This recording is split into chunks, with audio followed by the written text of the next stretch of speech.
If you've ever tried to make KnockoutJS, Entity Framework, and ASP.NET work with parent-child data structures, and thought there was no information available anywhere showing how to make it all actually work together in the real world, think again.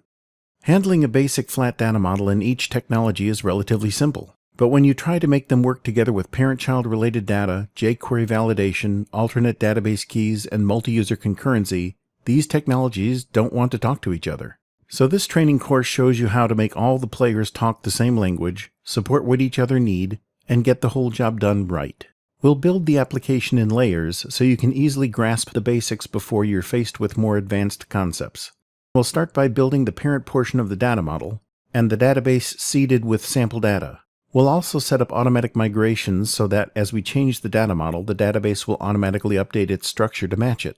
Then we'll start with the basics of creating, reading, updating, and deleting the parent portion of the data model, where the server-side view model is transformed, into a client-side view model of the same dimensions, and the client uses Ajax to send client data back to the server. Once we have things talking between client and server, we'll layer in some client-side validation and then some server-side validation, and make the two cooperate through a common mechanism. Then, after a little refactoring to make the rest of the build easier, we'll take a deep breath and delve into adding the child dimension of the data model and its create, read, update, and delete functionality. Then we'll implement alternate keys and co-opt the validation mechanism to communicate errors back to the client.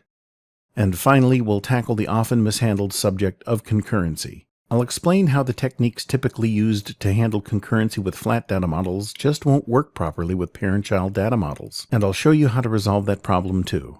For each module, I've also supplied the before and after versions of the ASP.NET solution so you can either build it yourself along with me or just follow along in pre-built code. So click the URL in the description below and see how slick solving 5 big problems at once can be.